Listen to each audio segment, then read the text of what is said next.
तो अब हम लोगों को सीखना है द्विघात बहुपद के गुणनखंड ज्ञात करना।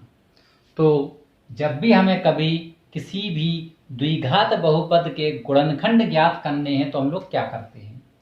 यदि आप किसी भी द्विघात बहुपद को देखें तो वह आपका इस रूप का होता है, जो रूप हम लोग लिखते हैं ax² plus bx plus c के रूप का होता है। ठीक है, तो इसमें हमारे पास तीन पद होते हैं। इसको प्रथम पद कहते हैं, इसको द्वितीय पद और इसको तृतीय पद।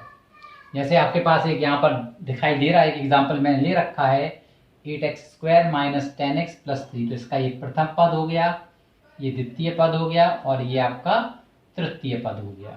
ठीक है, तो सबसे पहला जो स्टेप है हमारा, उसमें हमें क्या करना है, पहले वाले पद को तीसरे वाले पद से गुणा करना है। ठीक है, तो अगर हम पहले वाले टर्म को तीसरे वाले टर्म से गुणा करते हैं तो हमारे पास क्या आएगा, देखिए। तो यदि हम पहले वाले पद को तीसरे वाले पद से गुणा करते हैं तो आप यहाँ देखेंगे कि 8x² इंटू 3, तो ये हो जाएगा 24x² आ गया। ठीक है, अब ये जो 24x² आ गया, इसमें से आप इस संख्या को देखिए। इस संख्या के दूसरा स्टेप होता है, जो संख्या हमें प्राप्त होती है उस संख्या के हम लोगों को गुणनखंड ज्ञात करने हैं। ठीक है, तो यहाँ पर क्या संख्या प्राप्त हुई हमें, 24।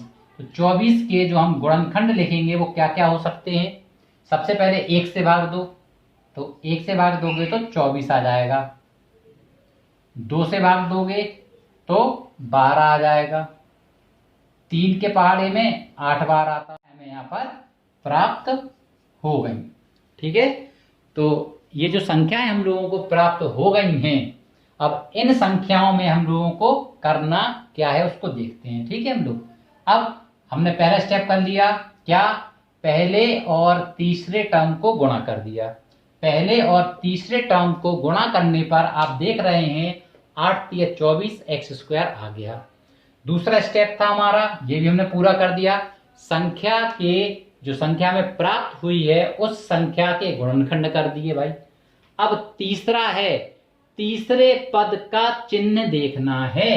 तो अब देखेंगे आप यहाँ पर तीसरे पद का चिन्ह क्या है, धनात्मक है। अब या तो धनात्मक होगा या ऋणात्मक होगा, दोनों में से कुछ होगा। ठीक है, तो यहाँ पर क्या है, धनात्मक है।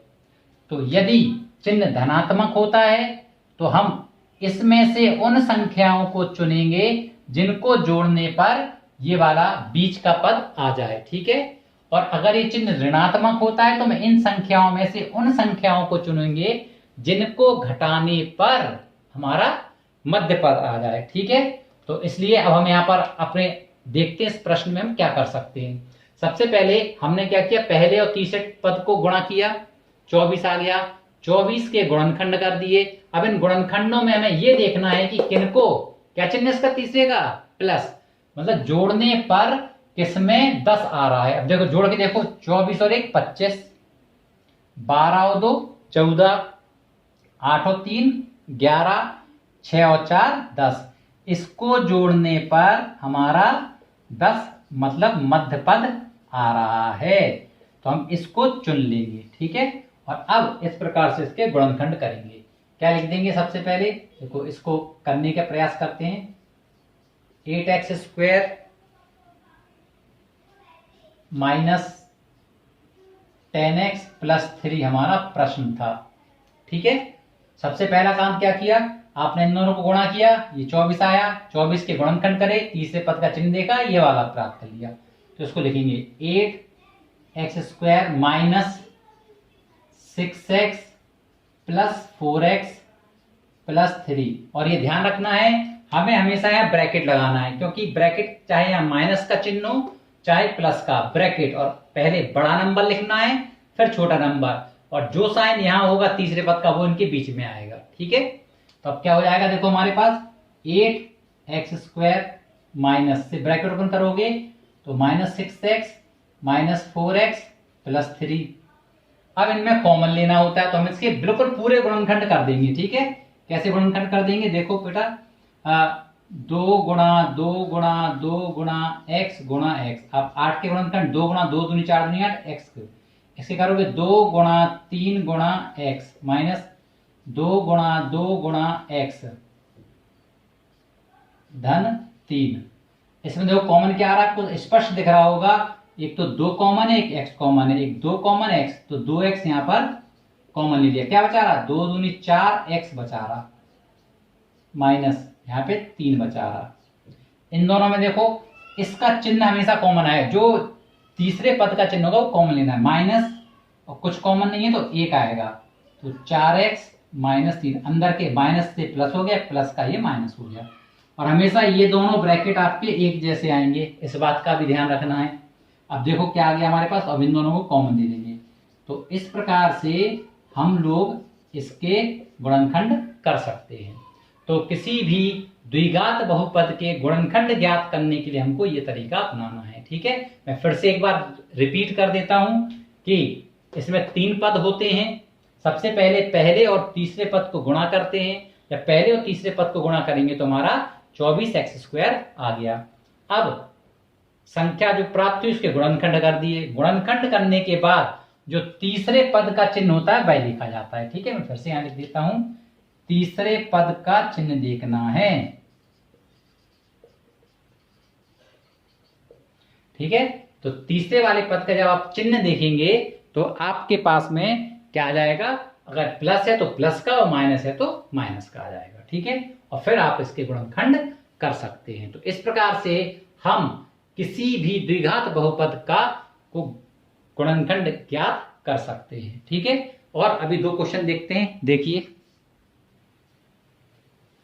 अब हम लोग फिर से ये 2 प्रश्न मैंने आपके सामने लिखे हुए हैं जिनके हम लोग गुणनखंड ज्ञात करना सीख रहे हैं। सबसे पहले देखिए कि हम लोगों को क्या करना है कि इसमें पद कौन कौन से हैं। तो यदि आप इसमें देखिए प्रथम पद, द्वितीय पद और तृतीय पद, यहां पर भी यही चीज है, प्रथम पद, द्वितीय पद और तृतीय पद। तो ये 2 द्विघात बहुपद हमें दे रखे हैं और हम इनके गुणनखंडों को ज्ञात कर रहे हैं। तो x² minus 5x plus 6 x² minus, सबसे पहला काम क्या है, पहले और तीसरे जो पद है उसको गुणा करना। तो यहां पर पहला पद x² है और यहां पर तीसरा पद 6 है, यहां पर भी x² 6, दोनों के लिए सेम चीज है। तो यहां पर गुणा करने पर आपके पास 6x² आ जाएगा। अब हमारे पास क्या आ गया, 6x² आ गया गुणा करने पर। चलो पहला पार्ट तो हमारा ये हो गया। दूसरा, प्राप्त संख्या के गुणनखंड। अब प्राप्त संख्या 6 प्राप्त हुई है हमें, यहां पर दिख रही है ना 6, तो इस 6 के गुणनखंड ज्ञात करो। 6 के गुणनखंड 1 से भाग दो, 6 बराबर 1 गुणा 6, 2 गुणा 3, और इसके अलावा 6 के कोई गुणनखंड नहीं होते हैं। तो 1 गुणा 6 और 2 गुणा 3 हमने इसके प्राप्त संख्या के गुणनखंड कर दिए। अब तीसरे स्टेप पर आए, तो ये पहले पार्ट के लिए और दूसरे पार्ट के लिए। ठीक है, तो इसका चिन्ह क्या है, पहले वाले पार्ट का आप देख रहे हैं, तीसरे वाले पद का चिन्ह धन है, पहले पार्ट में प्लस है, दूसरे वाले पार्ट में माइनस है। तो यही मैंने सिखाया था कि हम तीसरे वाले पद का चिन्ह देखेंगे, अगर वह धनात्मक है, प्लस है, तो इनमें से उन गुणनखंडों को लेंगे जिनको जोड़ने पर बीच वाला पद आए, और अगर ये चिन्ह माइनस है तो हम उन गुणनखंडों को लेंगे जिनको घटाने पर बीच वाला पद या मध्य पद आए। तो अब यहाँ पर सबसे पहले फर्स्ट क्वेश्चन में देखो, हमें जोड़ने पर क्या चाहिए, 5, इनको जोड़ के देखते हैं भाई, 6 और 1 7 होते हैं, 5 तो होता नहीं, तो और 3 और 2 5। अब आप देख रहे हैं कि 3 और 2 को जोड़ने पर 5 आ रहा है, तो प्लस करने पर इसमें 5 आ रहा है। तो ये पहले वाले संख्या, इसके लिए कौन कौन से गुणनखंड हो गए, 3 धन 2। दूसरे वाले में क्या है, माइनस है, तो इसमें क्या करना पड़ेगा, घटाने पर मध्य पद आए। अब घटाओ इसको, 3 में से 2 घटाओ, 1 आता है, 6 में से 1 घटाएंगे तो 5 आएगा। आप इसको भी इस तरह करके लिख सकते हैं, इसमें 7 आ रहा है जोड़ने पर, तो उसको तो ले नहीं सकते हैं, तो घटाने पर 5 किस में आ रहा है, इसमें आ रहा है, तो हम इस वाले के लिए इसको चुनेंगे, तो 6 माइनस 1। अब हम इनके गुणनखंड करते हैं।